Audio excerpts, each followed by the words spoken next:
Bom, historicamente a deficiência ela foi um campo restrito à educação, né, um campo da educação. Então, de uns tempos para cá, a gente tem visto tanto as ciências sociais quanto as ciências humanas se apropriando também da deficiência como um campo de estudos e de atuação.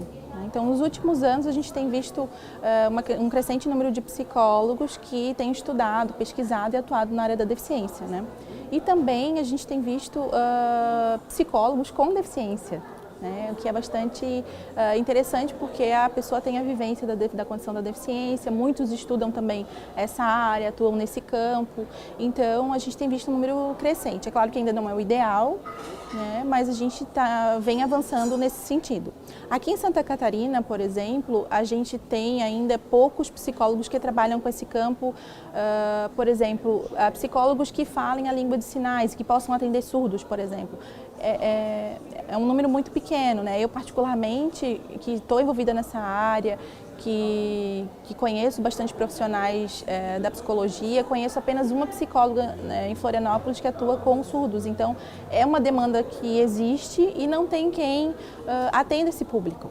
As universidades federais, por exemplo, vem trabalhando nesse sentido, né? Aqui na UFSC, por exemplo, a gente tem o Núcleo de Estudos sobre Deficiência, a gente tem mestrado e doutorado nessa área, tem professores orientadores nessa área, a gente tem agora, por exemplo, a UDESC também, que vem lançando uma especialização nessa área. Então, a gente vem caminhando para que se formem profissionais com esse tipo de especialização, né, que estudem, que participem de grupos de estudos, né. A gente teve recentemente uma parceria bastante grande do CRP, ano passado a gente, em parceria com o Núcleo de Estudos da UFSC, a gente conseguiu promover um evento bastante grande, né, foi um retorno muito interessante, muitas pessoas vieram participar aqui em Florianópolis, então a gente está caminhando, né? E acho que é bastante interessante para a psicologia, porque esse também é um público que precisa ser atendido na psicologia em diversos campos, né? Então, por exemplo, se você vai ser psicólogo organizacional, a gente tem a lei de cotas, então você vai ter que se deparar com seleção, recrutamento,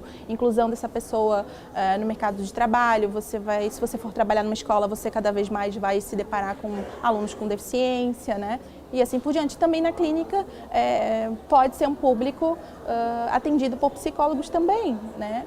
A gente tem um contato grande com profissionais da UNB, por exemplo, mas que não são do campo da psicologia, né? São Paulo também tem, uma atuação bastante forte, existe uma secretaria, né, dos direitos das pessoas com deficiência, eles têm uma secretaria de defesa dos direitos da pessoa com deficiência, né?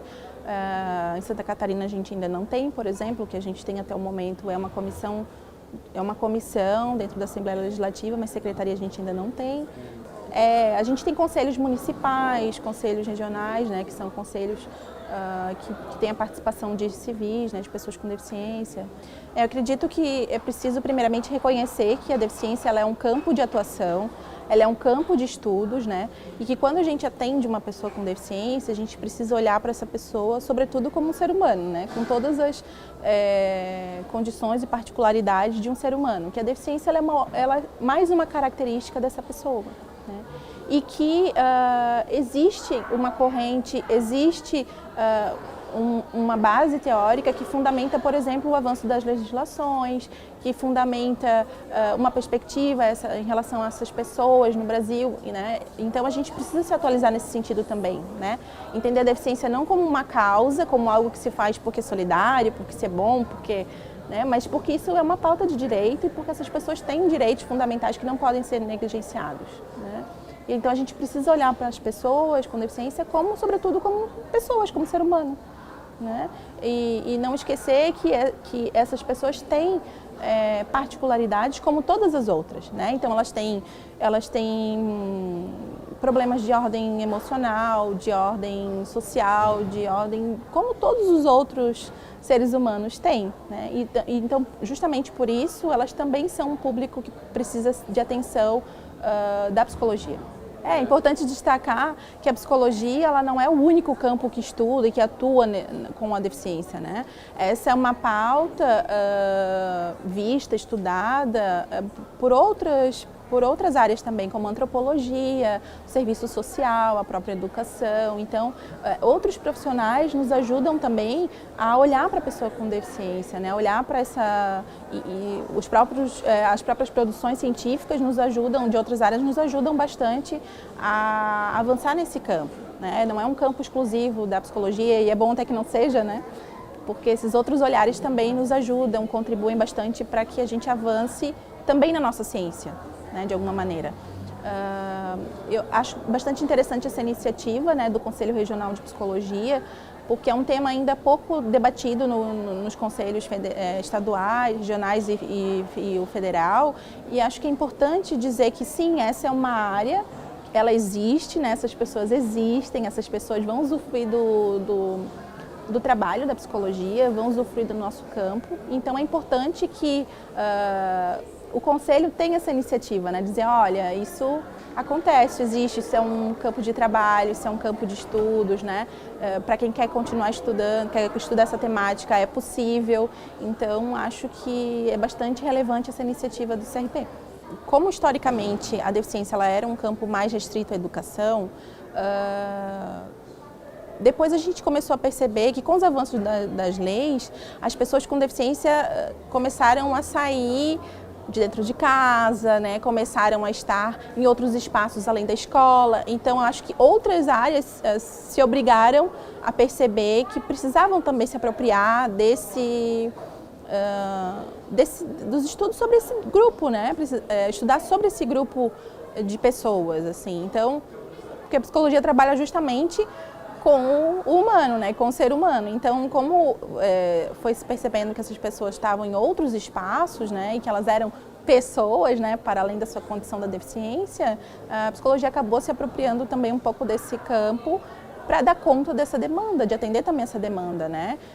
Primeiro institucionalmente, né, em lugares onde, por exemplo, existiam equipes multidisciplinares, né? E mais atualmente tem se visto, ainda muito timidamente, mas essas pessoas como público do atendimento individual mesmo, né? Como um público que vai aparecer em outros espaços, como em empresas, né? Em concursos públicos, como um cliente de algum lugar, né? Então, tem se considerado a pessoa como alguém que ocupa também outros espaços. Isso é muito bom, né? Porque as pessoas existem, elas estão aí, né? Um quarto da população brasileira tem algum tipo de deficiência, então essas pessoas vão estar na rua, elas vão não só fazer parte das escolas, das universidades, cada vez mais, mas também no mercado de trabalho, no transporte público, na hora do lazer, né? Essas pessoas estamos ocupando outros espaços, então é importante que a gente se aproprie como realmente alguém que inevitavelmente a gente vai acabar se deparando como profissional, né? A gente nunca sabe quem vai entrar na nossa porta e aparecer como uma demanda.